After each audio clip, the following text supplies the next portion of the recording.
and welcome to episode 29 of the Lottie and Albert podcast. My name's Lindsey.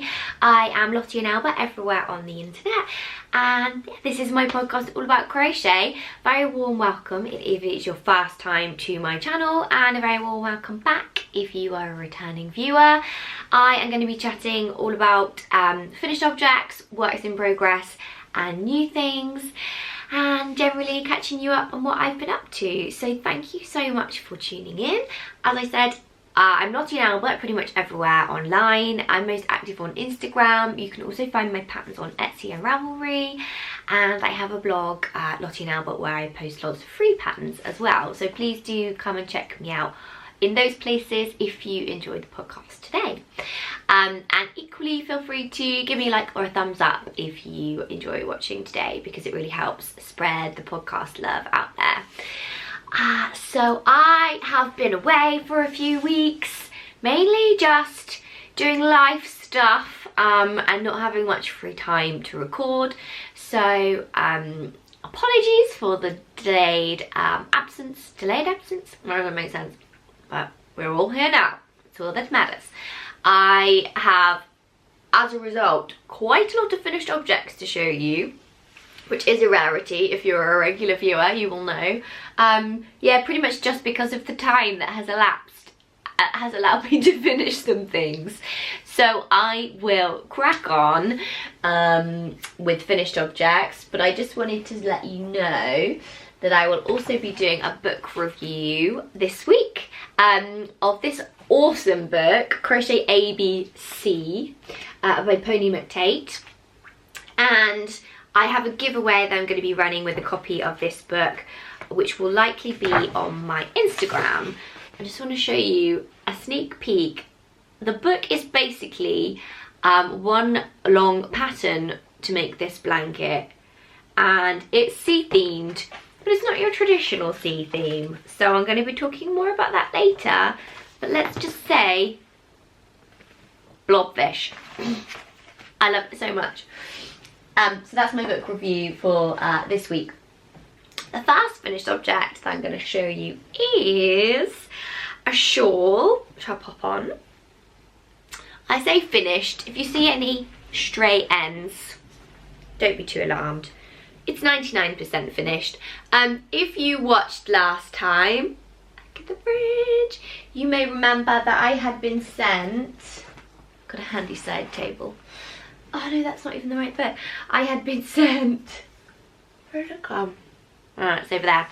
A lovely book from Lisa's Attic. Just grab it. This is because I've got that much stuff. It's spread all around me. Which is Delicious Crochet Shawls. And as I said, I was very kindly gifted it by Lisa and Tuva Publishing, who are her publishers. And there was no obligation for me to make something, but I had my eye on the Gooseberry Fool pattern, which in her book looks like this. And as you can see, that is what I made. I think I was talking last time because I didn't have a worsted weight or Aran. I didn't have 2 wools of that, so I wasn't sure what yarn I was going to use. See how, if it'll zoom in, so you can see the yarns I ended up using. And again, you may recognize it if you're a really eagle-eyed avid watcher. This gorgeousness, can you see that? It's an indie dyed yarn. Is that part of it? Oh yeah, it is. It's an indie dyed yarn from Spectrum Fibre, and it's their spring colorway. It is pretty much an undyed base with flecks, loads of flecks of colour, and some of them are bordering on neon. It's really gorgeous. As you can see, this is only a 4-ply. I held it double with this fuzzy number that I found in the charity shop, which again I think I mentioned last time in my podcast. Is it focusing? It's called Capricorn. I haven't looked it up. I don't know how old it is, but looking at the label, it feels quite 80s or 90s. Twilly's Capricorn double knitting.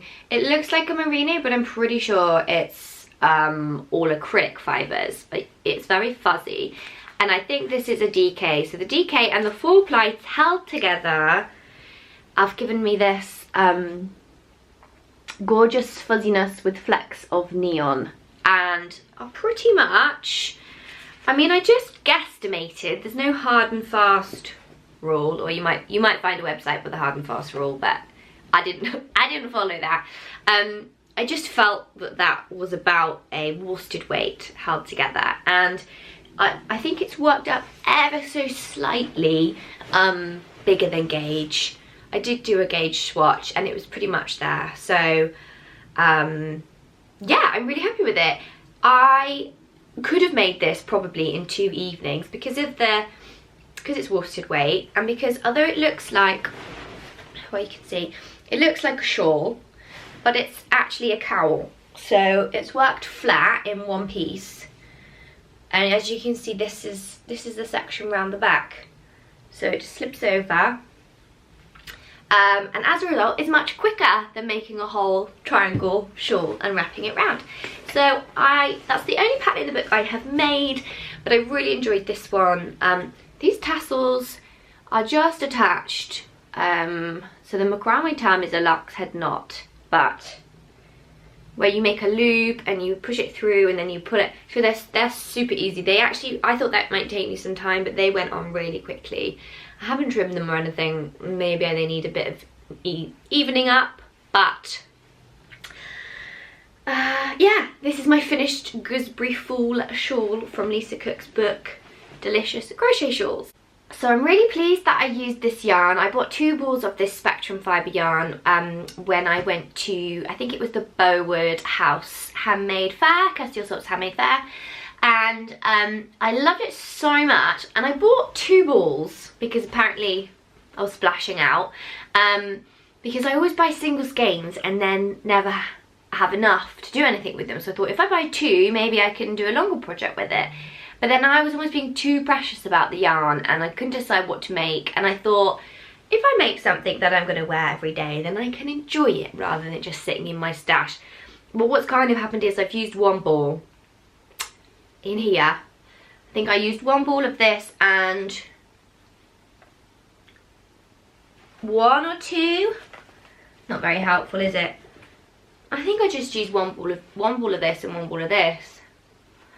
And so, but now I have 1 ball, 1 skein left, which is kind of what I was trying to avoid in the first place by buying 2. But there we go. It can just sit in my stash until I'm less precious about this one to make something else too. That is my first finished object.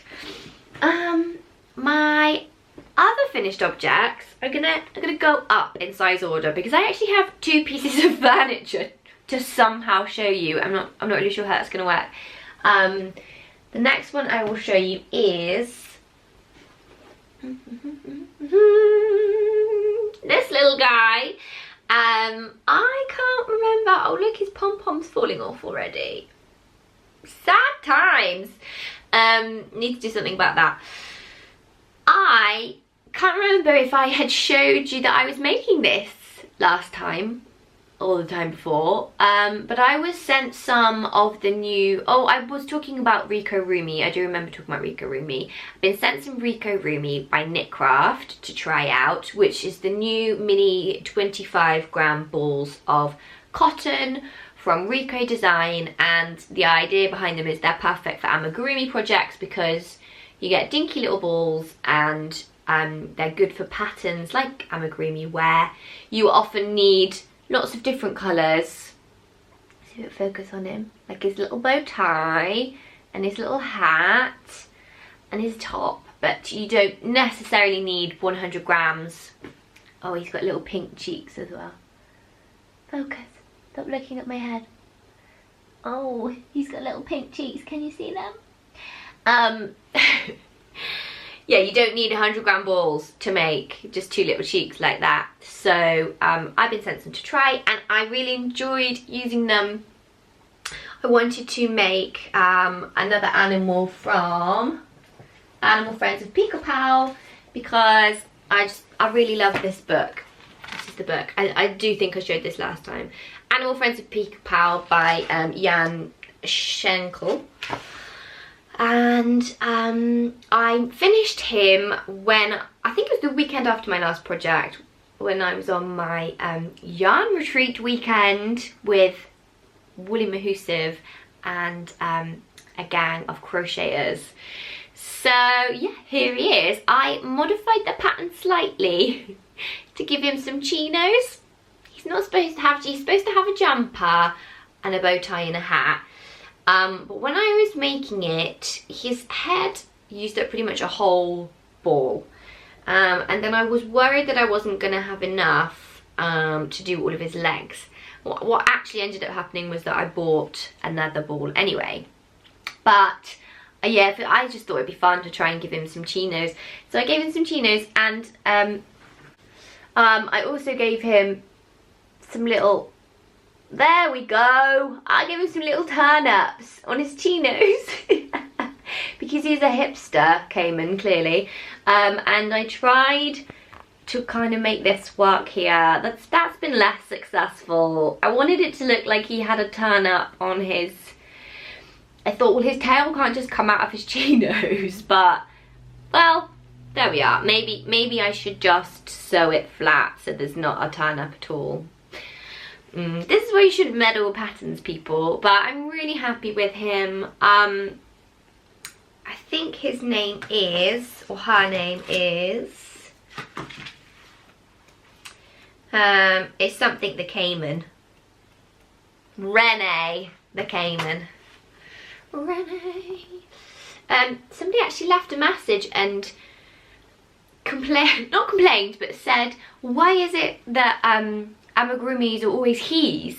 And that might just be that I am using the male pronoun when talking about things, such as amigurumis. I always just think of them as boys, but in defense of Yan, in case you were thinking she was being sexist or something, she actually does, it's pretty 50-50. A lot of these characters are ladies, they all have names in the book, and so I would say it's pretty 50-50, and really it's up to you. If you want to call them girls, then they can be girls, but I just feel that this is a male Renee. He's pretty dapper, he's got some swagger going on. So yeah, second finished object. His head is ever so slightly wonky. Can you see that? I actually really like sewing together amigurumis at the end. I know some people hate it.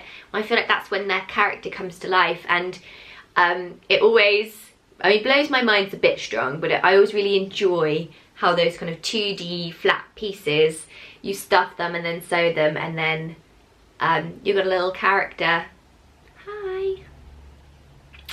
So, to recap, I was sent some yarn, Amigurumi yarn, to try it out, and I made Renee the caiman from Yan's Animal Friends of Peek-a-Pow, which is a book I really love, and I also made my giant amigurumi characters for my kids from that book last Christmas.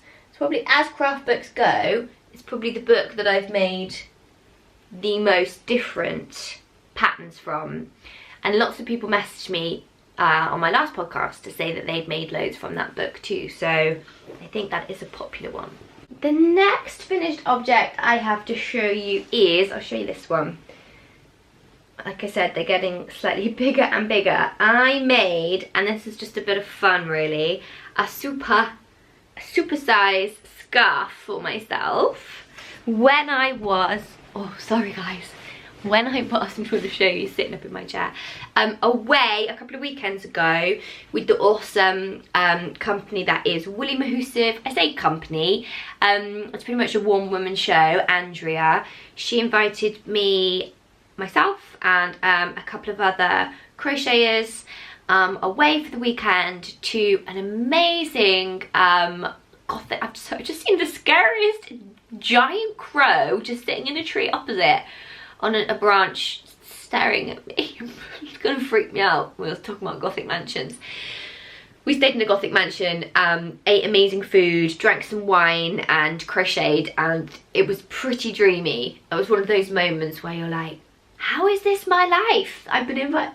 It was great. And I think what was also really nice was I met quite a few other crocheters who I've only ever spoken to online before, so I always really enjoy when you can bring your online world into your day-to-day reality. Those people are real, they're not just squares on a screen. And yeah, on the last morning, on the Sunday morning, I whipped up this cozy number, and it is honestly really cozy. You may see I tried to put in some loop stitch, my favourite stitch. Otherwise it's just yeah, really big and snuggly scarf, and probably took about half an hour to make because the yarn is so big. I just did I can't remember if I did half double crochets or half treble crochets or treble crochets. Oh, I think I actually just did double crochet. Who knows what I did. I made this. It's using this squiggly yarn. So I'm going to take that. I'm going to count it as a finished object. It's probably ridiculous to some people, but I quite like the oversized nature of it. It's a bit like a marshmallow. Very nice and snuggly. Make a nice sort of winter wedding fun number. Or, you know, those days where you just go out in a jumper and put this on as an extra layer. So that is, what number are we on now? My third finished object. Whew! I'm already 20 minutes in. Right. Where can I put him? Now the next two are going to be slightly harder to show you. I might stay perched up here. I created, and so if you've been following me on Instagram, you will have seen both of these. I created a pattern for issue 97 of Molly Makes. Again, using my Favo stitch, loop stitch. It's a stool, so like I say, I'm going to try and show it you. But you might not immediately recognise it as crochet. It's also very furry, just to warn you, and a little bit wild. So, this is the stool. Are you ready? Da, da, da, that I created. So, like I said, you might not immediately recognise it as crochet, but it definitely is. The base is a £3 stool from IKEA, which I then sprayed with gold Rust-Oleum spray paint. And the top part is created, I won't tell you too much because it is a give away my secrets. Basically it's worked flat, and it's loop stitch, which is then cut, and I then backcombed this yarn with a hairbrush in order, I'll see if I can put in a little, if I did a little video, or I definitely took a photograph, I'll pop it in so you can see the loops sort of before and after. But it made me laugh because I felt like I was returning the yarn to a sheep. So somebody had gone to the effort of plying the fibres and turning them into wool, and then I had taken a hairbrush and basically tried to brush it out and return it to its fluffy sheepskin nature. So I appreciate this is probably a Marmite project, but the idea was there are loads of fluffy stools like this around at the moment in white or in pink, and yeah, so this was to replicate that really, and to just create a really fun homewares piece for the winter home style supplement we did in Molly Makes for issue 97, which was all about all these really dark luxe homewares that are around at the moment. There's so much texture and velvet and fluffy funness in homewares at the moment, and yeah, so this project was to tie into that really. But you could create a sheepskin shape rug with this same technique, using acrylic if you were vegan. It's endless. You could leave it in its loops if you wanted to. The pattern, as I said, is in issue 97, which is only on sale now because it's taken me so long to podcast, until the 8th of October 2018. So if you really did want to make that, then You can probably get it this weekend depending on how quick I get this podcast up, or if not, it will go on to back issue, and you then can buy back issues, what's the word, on their own as a independent, what do I mean? You can buy a one-off back issue of Molly Makes. If you go on the website, there are the details. Or if you're very patient, you can wait 6 months and then I can put the pattern up myself. Probably won't even be a trend then. But don't let that stop you waiting if you're really keen. I am going to pause my video and restart it before I show you the next item. Hello! I feel really ridiculous doing this. I just had to switch up my setup a little bit to try and show you my next finished item, because it is a chair. It's also not crochet, it's macrame, but I'm really pleased with this, so I wanted to try and include it in some way. I made this chair last weekend. This was actually my grandma's chair. She was a teacher, and this was her chair when she was a teacher. I'll try and put in either at the start of the video or now, or before and after, because I've had this chair for a while. It used to be dark wood and it had a leather back and seat, which, I don't know, probably about 12 years ago I stripped off and painted, and I had just covered the seat in a fabric, and I left the back open, and I was really happy with it and I really liked it. But it was getting very tired looking. I didn't really like the fabric anymore. It had gotten quite stained. So I decided to give it another makeover. And because it has this lovely open frame, I had the idea that I might be able to do a macrame piece on it. But I've only ever done one macrame piece before, which I showed you guys if you do watch regularly. I went to a workshop held by Isabella of Tuomi on Instagram. I'm really sorry if that's not how you pronounce your handle, Isabella. And yeah, I really enjoyed it. And actually, without making this sound, what's the word, like mean to macrame artists, because I mean there's some insane skill out there, you can actually achieve some really detailed macrame pieces just by using 3 different knots. Well, I suppose even 2 different knots really, but 3 different knots, which is what I covered with Isabella in her class. And so I felt like I could probably tackle a chair, or have a go anyway. That's my main motto, is just have a bash. I don't ever feel that I can't do something, because you can just try it and then don't tell anyone if it turns out rubbish, right?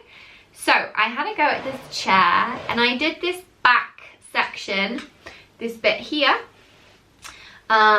You can see it's like slightly 3 different sections, which I was really happy with. I looked at a few YouTube videos and did a refresher, but I felt like it wasn't quite enough detail, and I posted it on my Instagram. And because Isabella is an absolute saint and a joy, she sent me some pictures that she was working on and said, oh, why don't you do some extra panels down the side? I really feel like it's hard for you guys to see it. Some extra panels down the side, and then maybe add some fringing as well, just to give it some more volume and texture, which is what I did, and I am so happy with it, how it turned out.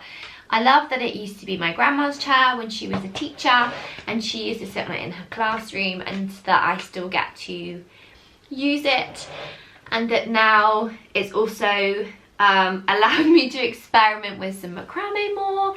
Don't worry, I don't think I'm going to become a macrame artist overnight and forget crochet, but I really enjoyed how quick this was to make compared to, I don't know, crochet.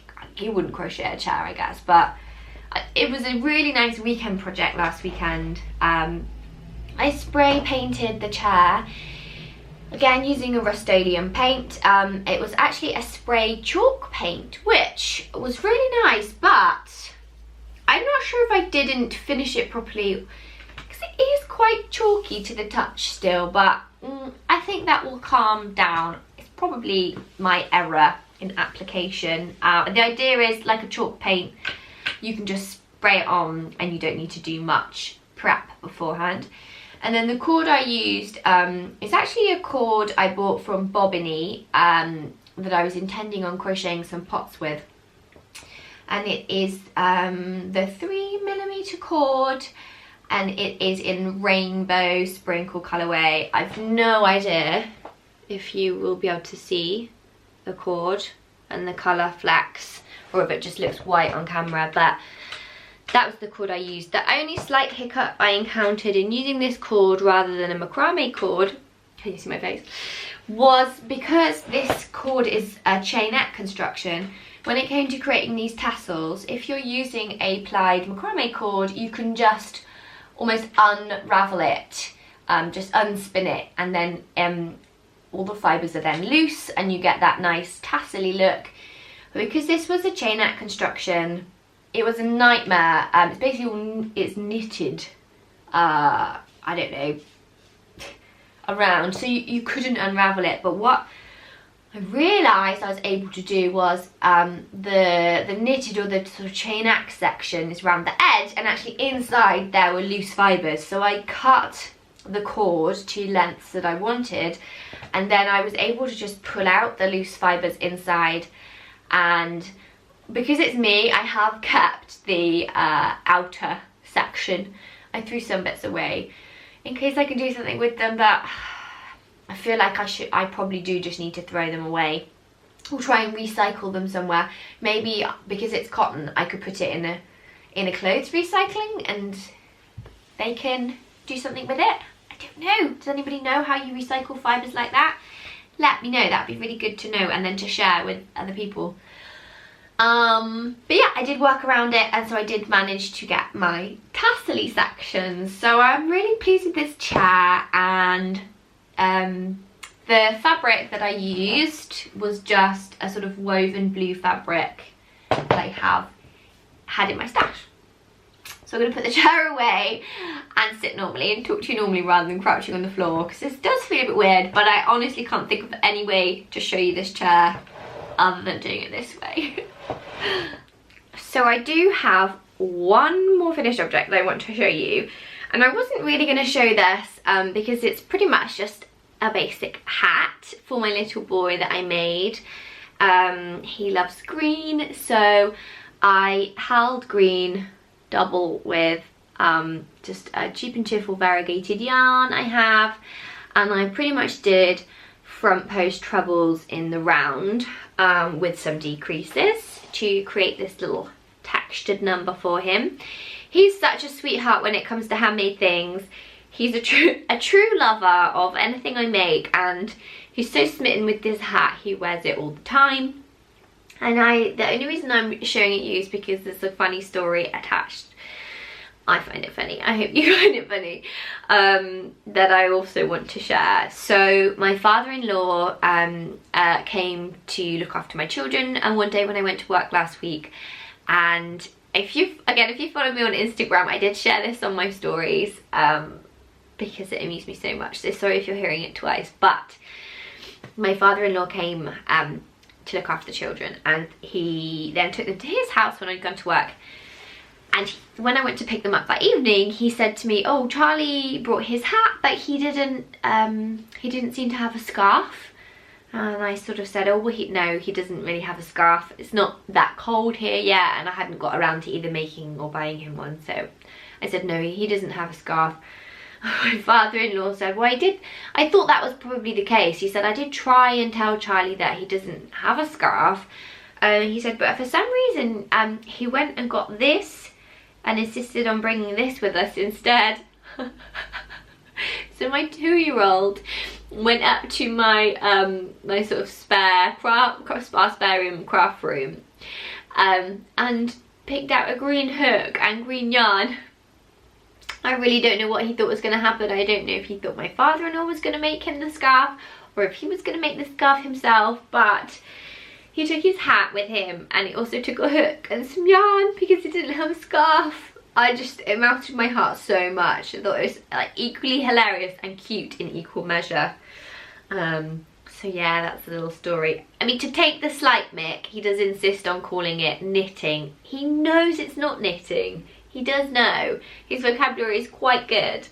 And I don't knit. I barely knit. I've probably knit 2 projects in the last year. So I don't know why he insisted on calling it knit, but there we go. He's a funny bean. But a few people did reply when I put that up and said, oh, he knows where our clothes come from. Like, that's so great that you've taught him that appreciation of like making. I was like, I hadn't done it with any intention or like drive. He obviously just sees me making all the time and knows that I can make him hats, so therefore it follows that he or somebody else should be able to make a scarf using this. So I'll have to make him a scarf now to fit. Moving on to works in progress. As ever, I do have lots of works in progress. The main one I have been working on since I last spoke to you. I don't think I shared it on the podcast last time, but I have started making another jumper, and again it's a bit of an experiment. I have not really seen, oh, that's a lie actually. I have seen some crocheters attaching sequins to their work. Emily of Lost in Knit, who works for Knitcraft, made an amazing drop sequin like shimmy top by crocheting them on. But the main inspiration behind this is a knitter I follow. I think her handle is like Larky Bragger. I probably just murdered that pronunciation, but I'll put the handle in here, so if you want to go and check out her work you can. She's a knitwear designer. She's based overseas. I can't remember where now. It escapes me. So you have to like hit translate on her posts, but I love what she does with beads and knitting so much. So I wanted to see if I could crochet myself an equivalent. So this, believe it or not, is the top part of a jumper that I've been working on, and I just really raided all my mum's. My mother-in-law gave me some to their beads, and I said, I need beads. I don't mind what colour. I wanted it to be fun and a little bit crazy. So as you can see, this is quite wide, so I'm intending for this to be a kind of drop sleeve jumper. And the yarn that I've used is actually mohair, so it's a little bit on the itchy side, but you would just want to wear a t-shirt underneath really. But I got a big bag of this pink stuff in a charity shop. I can't think how long ago, again a couple of years ago, and so I was keen to try and use it up. The only slight thing is I've been quite keen to use this yarn up, and I have been using it in other projects, and so it turns out I only had enough for this front part. So now it's going to be a very fun jumper in lots of different yarns. I'm making the back here, and this is in a Knitcraft yarn, and I'm having a little bit of a mind blank. It's the fuzzy one. Get Your Fluff On, it's called. Get Your Fluff On. So that's what I'm making this back part out of, and actually I feel like I should have made the whole jumper out of this because this is super soft and not at all itchy. I have forgotten momentarily. Oh look, this is handy. Get Your Fluff On. It comes in 50-gram balls. It is 30-degree hand wash, but it's covered in beads anyway, so that's not a problem.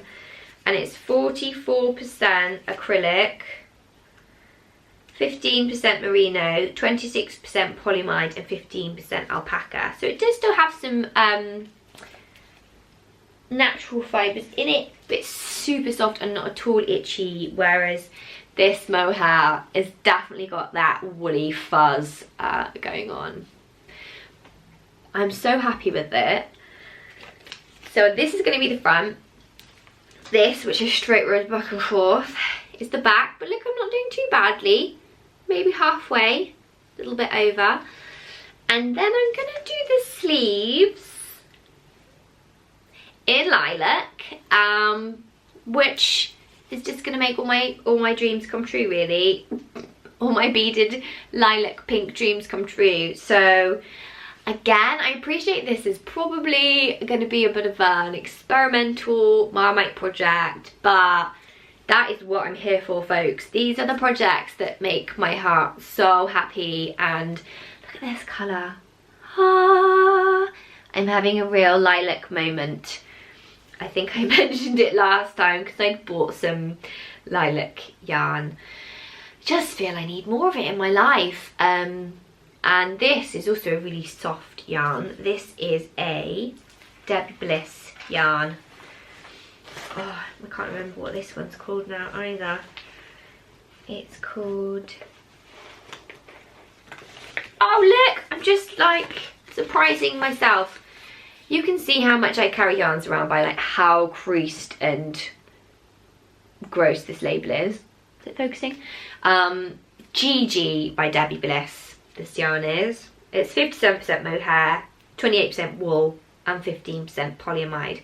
So, you know, they do all have a bit of mohair in. They're all completely different weights, but they're all pastels, right? We can't go too far wrong. So, I feel like I'm not too far away. My only thought is this Debbie Bliss mohair is a lot chunkier, so I might be more limited.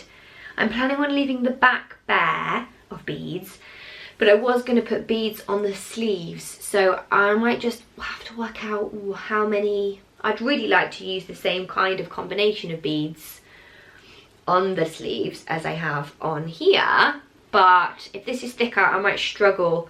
I basically feed the beads on first and then do a couple of rows, break the yarn, feed a few more beads on, do a couple of rows. So where these beads appear, they are on the wrong side of the piece, essentially. Not that it really matters. And then I do a row where I don't do any beads, turn, do a row with beads on. And this is all worked in double crochet or single crochet if you use US terms. So I have been putting my hook into the stitch, pulling up a stitch, and then when there's 2 loops on the hook, I slide the bead down so it sits directly in front of those stitches, and then yarn over and pull through both loops, and then that secures the bead within that stitch. And I just kind of made that up, so I don't know if there's a better way to do it, but that's how I've been doing it, and it's working quite well. They're super secure, they're not going anywhere, and because I am breaking the yarn every couple of rows, in theory, even if it came unraveled, the whole thing is not going to suddenly fall apart. So it's just a bit of fun. Maybe it would be my Christmas Day jumper, because Christmas is nearly here, folks. And oh my goodness, that has just reminded me that I do have one other massive finished project that I need to share with you, which is the Christmas collection that I did for Hobbycraft. I am going to put in a photo because I don't have any of the finished objects here, but I'll pop in a photo now and we can talk about it a little bit more.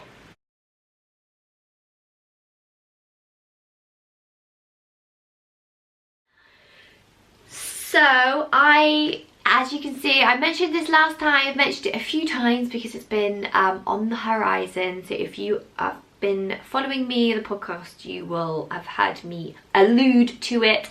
But I really excitingly was asked to put together a big collection for Hobbycraft, and it is titled the Lindsey Newns Christmas Collection. But also excitingly for you guys, is all about it's completely free on the Hobbycraft blog. So the most fun ones in my opinion are the giant crochet baubles, and also because you can either stuff them with stuffing if you want them more of a cushion, but I actually used inflatable beach balls inside, which give an amazing round shape, and then they have the bonus that you can deflate them and reinflate them every Christmas, and they're also really light then, so you can hang them up if you want to. And yeah, just add general Christmas joy to your house. They use the Knitcraft, is it the Hug It Out, which is super chunky, so they work up really quickly. And they're basically just a sphere with an extra bit on top, and then a little cap to make it look like a ball.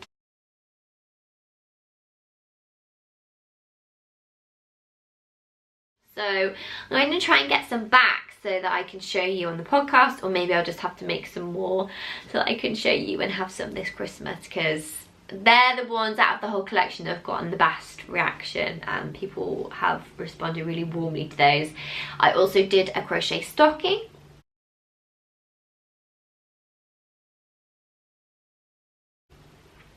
Using waistcoat stitch, so it looks quite knitty, and it's got some nice flexing of colour from just doing colour work changes. I actually made that stocking, I started making it on holiday on the beach in June, so that gives you a little bit of an idea of how far in advance we have to work on things. And then there is a paper project in there. I really enjoyed doing the paper project. That's a big garland with like oversized holly, and then there's a pom-pom wreath in there. So if you want to up your pom-pom skills, the tutorial shows you how to do striped ones, how to do spackly ones. And Hobbycraft have got, this isn't like me just trying to sell it, this is my genuine opinion, Hobbycraft have got a great range of faux succulents and ferns, so that's what I used for the hoop. Around the hoop I wound them, and then I added the pom-poms, and having those faux succulents and things in, I think gives it a really modern, fun twist. So I loved putting that collection together, and I'm so happy that it's out and I can finally talk about it. And also it's October, so Christmas is completely legit now. We can talk about Christmas as much as we like. It's a thing and it's happening. So that's my Christmas collection, and another finished object that, yeah, I'm super excited about. Oh, I've just noticed that Renee is tired and he's having a little lie down. Poor Renee. I hope that you can check the Christmas collection out and maybe make a few things. Please let me know if you do, because it is probably one of the most exciting things to happen to me this year. What can I talk about next? I'm going to talk about, am I still talking about whips? Oh, well, you guys know some of my other whips. Crochet Between the Lines shawl, my Stroudy shawl, my Atomic Flowers blanket, all still happening, all still happening. What can I show you next? Okay, so this is kind of a whip and kind of a new thing. I have been sent, very kindly gifted by Stitch and Story, the cutest Miffy kit. So it's to make this cute little Miffy doll. I didn't know how long Miffy's been around for. It's been around since 1955, I think I googled. So if you haven't, you've probably seen Miffy before if you've had children in your life or been a child, which is most people. But she's having a bit of a comeback, is old Miffy. So they've sent me this kit. How beautiful is the packaging? And I have started making her already. Yeah, the yarn is an 100% superfine merino wool. It doesn't say the weight, but it uses, it says 6 to 8 millimeter needles. So I guess that's a chunky, which, oh yeah, because it's Amigurumi, the hook size is actually 4.5 millimeters, but I'm pretty sure this is a chunky yarn. I started making it. It's really hard to see. This is the head. We've got a foot, an arm, and where are the ears? The ears in their quite iconic shape. Oh yeah, and her little ears. Here we go. You will recognise these as ears, whereas everything else just looks like weird shapes. So I've made these. They've worked up super quickly because they are super chunky. No, not super chunky, because they are chunky. And then this is the orange that's going to be her dress. I've also got stuffing in here. So it all comes in the kit. And pattern, obviously. Oh, it says there's online tutorials. Yeah, so I think Stitch and Story specialise in kits. So knitting and crochet kits. Most of the projects are their own designs. But they do also license. So that's how this Miffy works, I believe. They have the license to create Miffy kits. They've also got a license with the Sophie Le Giraffe. Have you seen Sophie Le Giraffe? Again, if you've got, she's a more modern invention, but they have the most gorgeous knitted Sophie hats that I would love to try. I might put in a word. Even though they're knitting, and I'm not very good at knitting because they're just so adorable. But yeah, this is the Miffy range. There are some adult Miffy range slippers, which are in this like pinky red colour with Miffy heads on the front that look super snuggly. And there is this is the classic Miffy Amigurumi. So hopefully, you see her little face. I will have this finish for the next time I see you. It says, discover your own unique creativity with this timeless Miffy collection. 100% merino, luxury bamboo needles, super easy pattern and guide, and there are online vid tutorials. So if you are looking for a more beginner kit, then feel free to check out Stitch and Story. They haven't asked me to say that specifically, but they are a really good company with some really gorgeous designs. So that's another work in progress that I've started recently and also hope to finish, say recently, soon. New things. Miffy is a new thing. I also picked up, when I was on my woolly mahoosive retreat, just a small ball of mustard merino. You may remember, actually, I have talked about woolly mahoosive before because it might even have been this time last year, I won an online competition with woolly mahoosive and I got to spend £100 in their store. I didn't know the company at all then. I don't even think Andrea followed me or knew who I was, so our relationship has just sort of grown from me winning that giveaway, really. And I chose some of the off-white, is this, I don't think this is the merino, this is the acrylic version. So this is their mahoosive yarn, and it is mahoosive, so perfect for arm knitting. And I do have in progress a white big throw for my bed. It's been in progress for a good 6 months. I kind of started it in the spring and then it got warm and I told myself, well, there's no point continuing until the autumn, so if I don't finish it this autumn, then it's just sitting in the corner of my bedroom in a big messy pile, like half a ball, and it's giant. So this is 2 kilograms. I had 6 kilograms of the white that I won. For this, I had in mind that I might make a wall hanging, but I did also purchase, I'm just going to lean over and get it, some of this fun material on Amazon.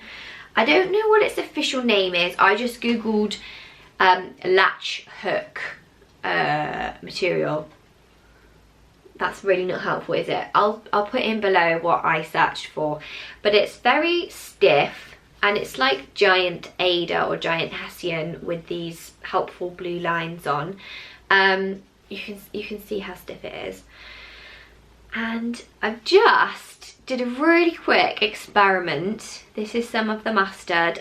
This is a like woven thick yarn that I bought last year at Yarndale, which I have never done anything with, to see and look how well that has worked in terms of giving a woven look. I don't have a latch hook tool, so I just used a crochet hook and stuck it in and then pulled the yarns out.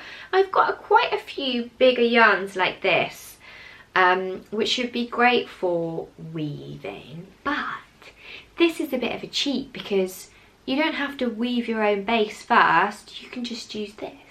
So if you are using the bigger yarns and you want this like plump look, it hides, just by how plump it is in its own nature, it hides the material, whatever it is, we don't know what its name is.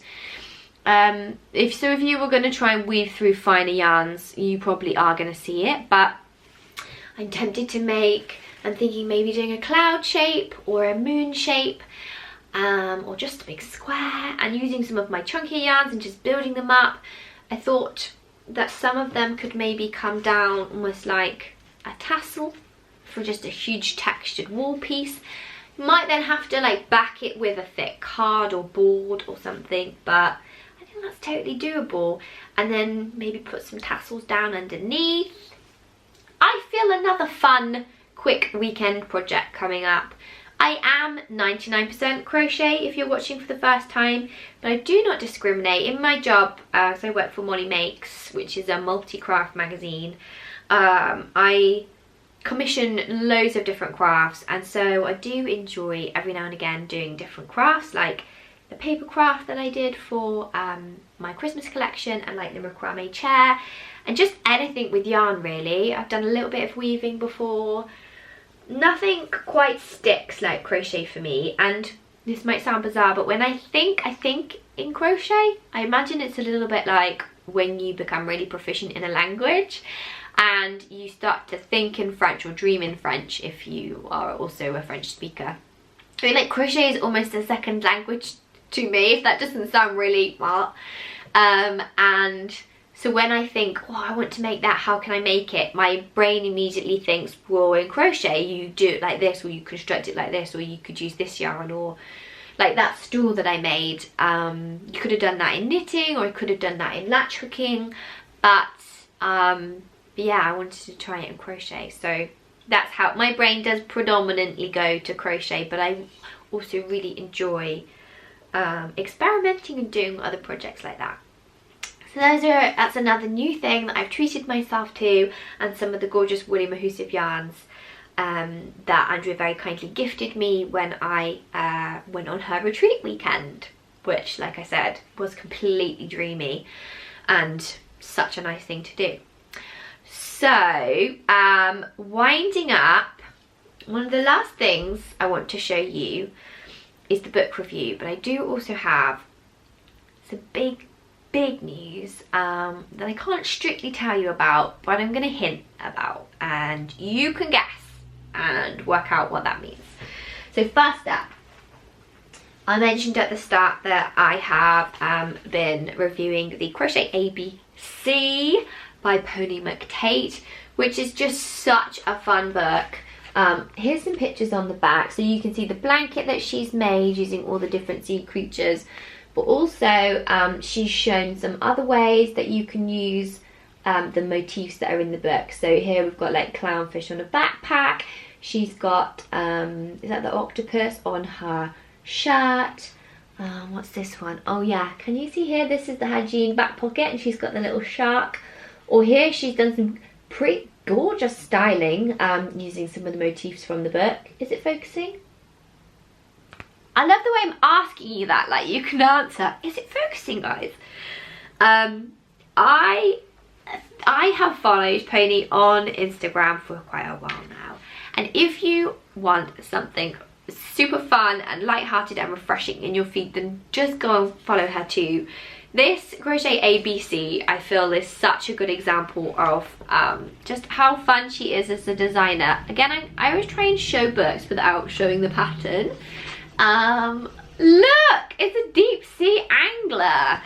So I think what happened, the story is she was asked to create a baby blanket for a friend, or she wanted to make a baby blanket for a friend, and she had the idea that she might do it along a sea theme, but an alternative sea theme, so not your normal alphabet blanket. I really want it to focus. And here are, it's just wants to focus on my face. Here are, I literally can't see my camera now, so I'm so sorry if it's not focusing. But here are some of the different motifs and shapes. So pufferfish, sea urchins, sharks, electric eels. I think she says that her favourite is this zooplankton. Is it a little zooplankton? Oh, they're so cute. I'm going to read you a little bit of what she says, if I can find it. She says, she got a bit carried away. She says, you know that magical feeling when undiluted creative energy is singing through your veins? Oh, it was glorious. Midnight sessions with encyclopedias and strange forays into the obscure world of hardcore fish fanciers. Hours spent perfecting a pectoral fin. The project took on a life of its own in the most wonderful way, and she learnt much about the mating rituals of manta rays, among other things. Honestly, this is just hilarious, even her introduction.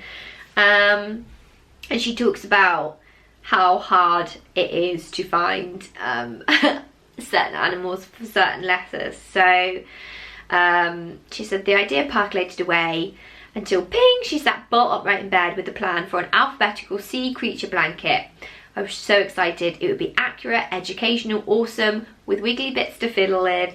She would forego the obvious in favour of the odd. That meant goodbye dull old dolphin and hello deep sea angler. A porcupine puffer for P, and for the letter L, maybe a, I'm not sure. I'll work that out later. Much later, as it turned out. You could not believe how few sea creatures start with I, let alone crochetable ones. So that's the book in a nutshell. I've started to make a square.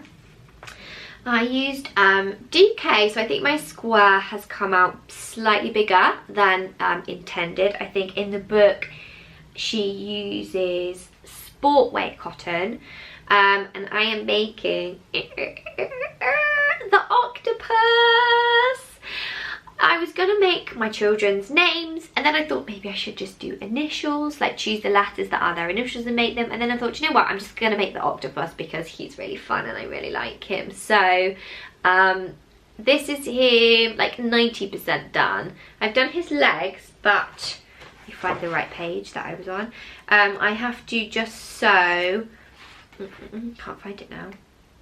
I have to sew, oh here we are, here he is. Can you see? He's got like a little bit of pink in his legs too, so I just need to add that last stage where I add the little bits of pink, and then I feel like that will really finish him off beautifully. So yeah, this is so fun, and as soon as I started making it I was like, oh, I could do a square a day and it would take me no time to make the whole blanket. But can you see how many other projects I have? This is always my problem. I honestly do not understand when I hear people say, well, I understand when people say, oh, I've lost my mojo, my crojo. I've just had such a busy month and I'm really struggling to find the energy to crochet. I do understand that. I understand what it's like to burn out and to not have the energy and just to need to look after yourself, because I've had a bit of a month of that. I basically tried to have a social life every single weekend and exhausted myself. I got run down and coldy. I understand that, but I don't understand when people say, oh, I just can't find anything to make. That makes my head explode. They're like, oh, I don't know what to do for my next project. Because I've never felt like that. I always have so many things I want to make, and it's possibly because I spend too long on Instagram.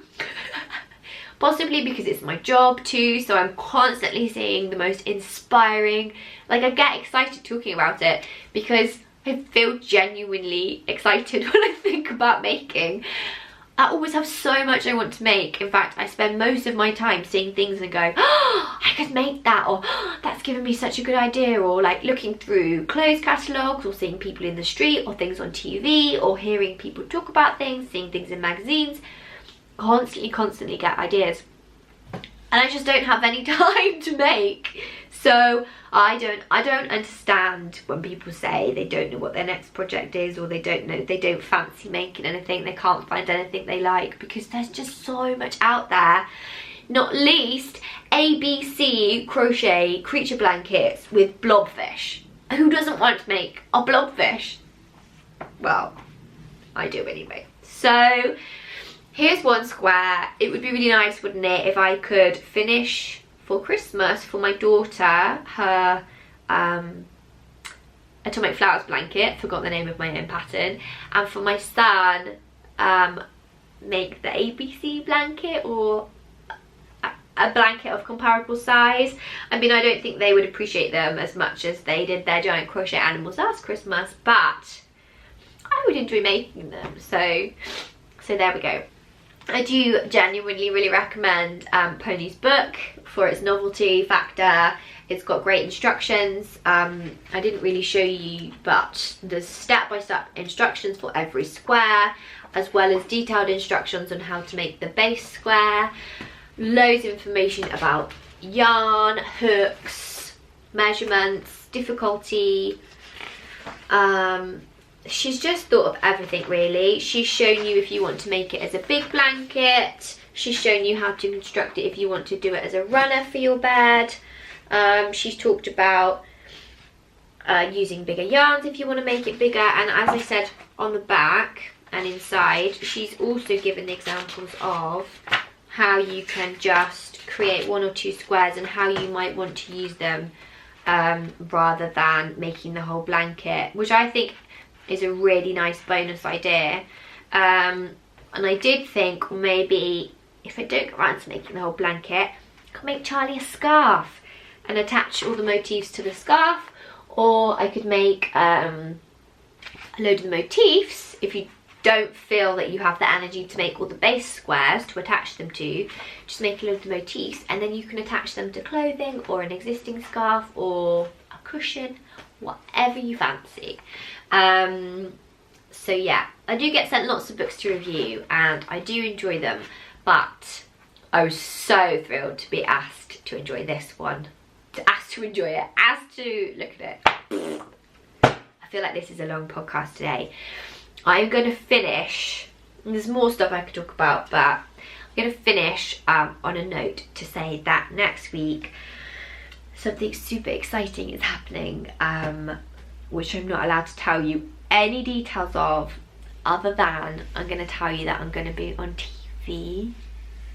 I know, I'm going to be on TV, and I will be able to reveal what it is that I'm doing, what the TV programme is, closer to Christmas this year, so probably only a few months away, but I can't tell you any details now, other than I'm unbelievably excited, but also incredibly nervous, because talking to my own camera in my, whatever room this is, porch, conservatory, is fine. I was so nervous when I first started my podcast, and now I'm just like yelling at my camera because I'm used to it, and you get bored really of the embarrassment of your own face. So I'm hoping A, that my croaky voice and my cold will go by then, but also that I can just not be nervous and pretend like I'm chatting to you guys on my camera.